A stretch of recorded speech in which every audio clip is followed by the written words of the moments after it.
Good evening everyone, and thank you for joining. So today we're going to be reviewing the Grenadier Ineos. So let's go and take a look. Okay, so what we're going to do is I'm just going to give you a quick walk around. So this is my Grenadier Ineos in green. As you can see, I've got them for the steel wheels. It's a Fieldmaster. It's a good looking car.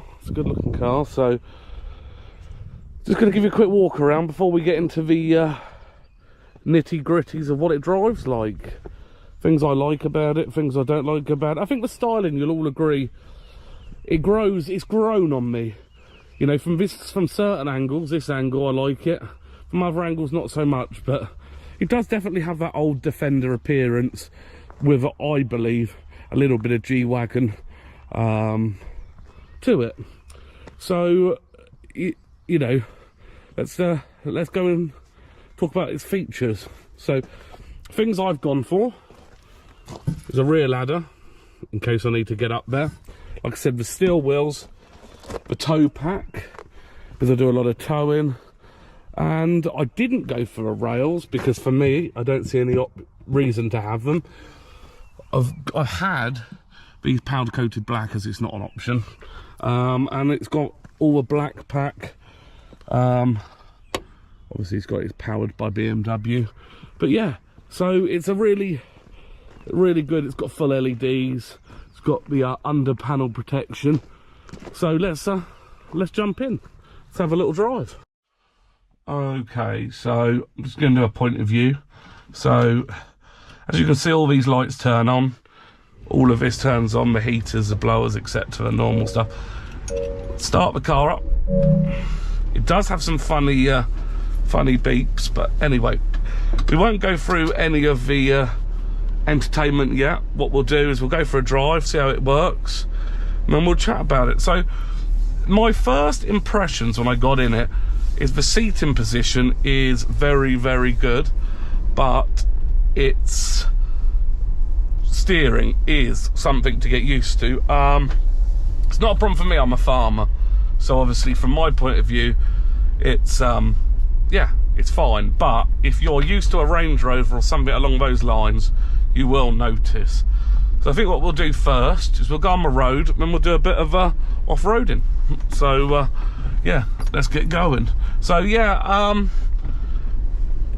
you know, also the camera is very, very, very small. Why they didn't make it a big screen, I have no idea.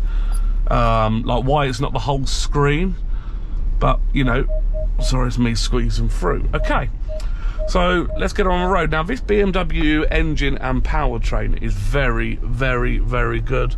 It's a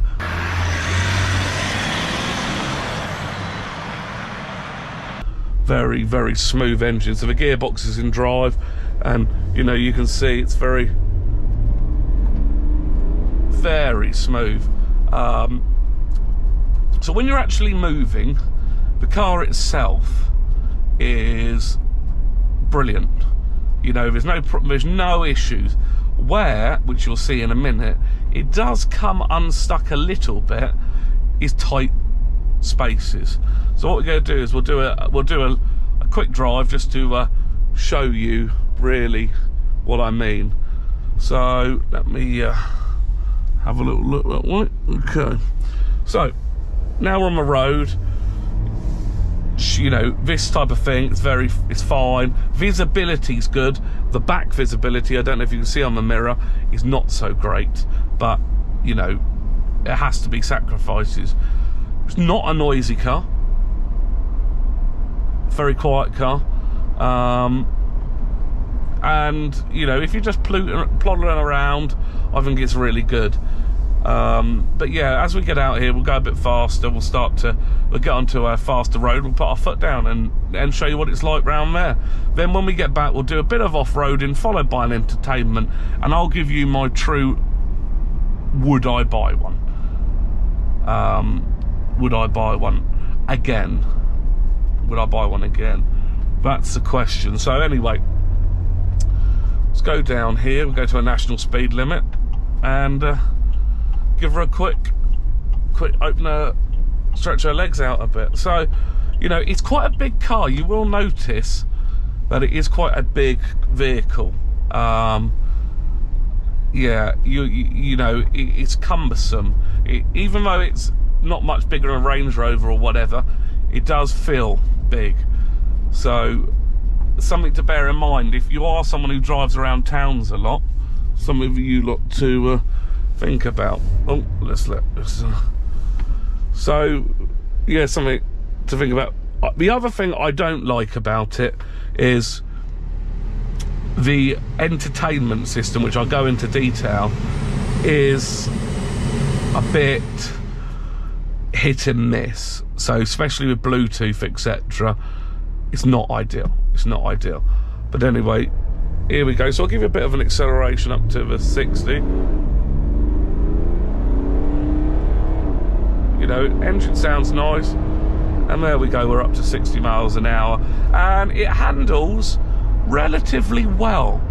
For being a high car on off-road tyres, you know, it doesn't drive bad. Compared to the old Defender, you know, you couldn't drive it ever, really. I've had a few and you couldn't relax in it, and this one you can definitely relax a little bit more. So yeah, I do like the sound of the engine. That BMW 3-litre engine is such a good engine. So, you know, and so this is a bend, as you can see. I'm going to chuck it round it, you know. It does handle all right. It's not bad, and it picks up pretty good. I have got an AdBlue light on, but that's because I was low on AdBlue. So yeah, as an all-rounder driving machine on the road, it's not bad. It's nippy. Where it does really lack is on a sharp, like a steep sharp turn. It's not brilliant, but you know, needs much. But let me just let you have a few minutes just to have a look around as I'm driving, and then we'll chat when we're back.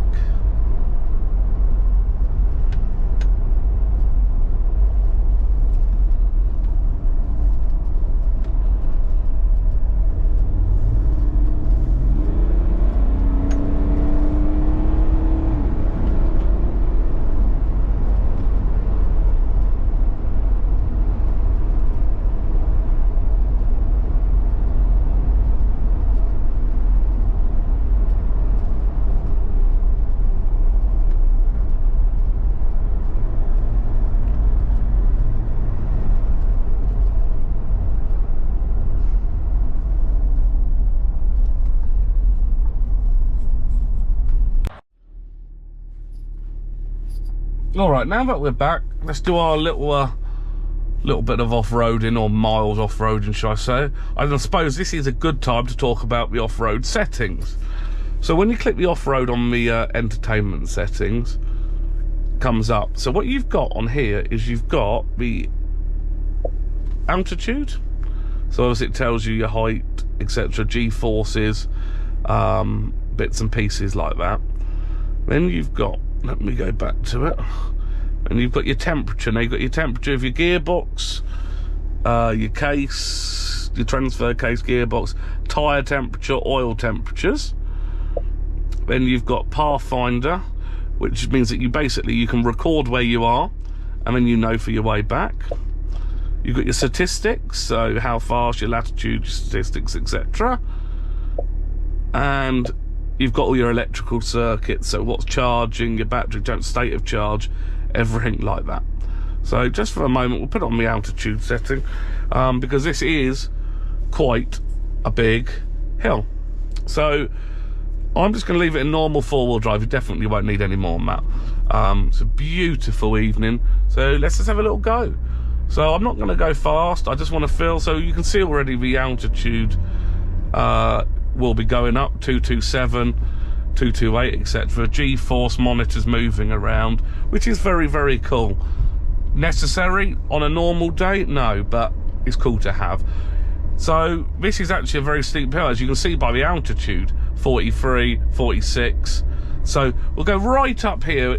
This is my vineyard. So what we'll do is we'll go right up, and you can see the angle now, 11% pitch, you know, and I have to say, the low down torque, I was always worried with a BMW gearbox how it would react, but to be fair, we're, you know, absolutely brilliant engine. So yeah, we'll keep driving around, we'll just have a little look. We've got some steeper hills in a minute, just keep going up. Got a little partridge running around there. So anyway, we'll keep going up. You know, we're up to 290 feet now. So, oh, we've got a female pheasant there as well. Got a bit of nature tonight. So yeah, just go up. You can see how high we've just climbed by the view, how it's changed. It's very impressive off-road. It really is impressive off-road. I would say personally it's a lot better than, for instance, a Ford Ranger. Range Rovers and Land Rovers are obviously superb, but they have become, in my opinion, seriously unreliable. So that's your choice, and with this theft going on, that's up to you. So yeah, we'll just go in here, and at the bottom here it's always very sticky, very sticky and muddy. So we'll just turn into there and see how it goes. But yeah, it's comfortable. I like the fact that you've got the grab handle for the passenger there, which not all vehicles have anymore. So you can see this is a 10% pitch, this is. So, you know, and at the end it probably goes to a bit more than that. So, but you can see, you know, it's not skipping, and we've had a lot of rain lately, and this isn't, you can see there is mud, 12%, yeah. And it's absolutely down. It's brilliant. So as an off-road vehicle, if it's something that you are considering, it is superb. Absolutely superb. So, and this here is a real slippery bit. Let's try and get up here. Go on, girl. You know, it's got good grip, really has. I mean, this is steep.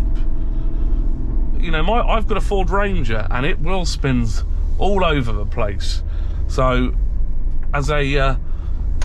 definitely as a off-road vehicle, granted it's a very expensive off-road vehicle. This is the problem with these vehicles nowadays, but brilliant, absolutely superb.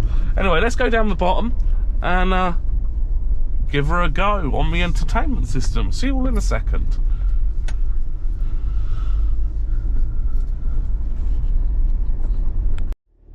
Okay, so starting with the entertainment system, so as you get your DAB radio, your fuel, your speed, your revs, engine temperature, what gear you're in.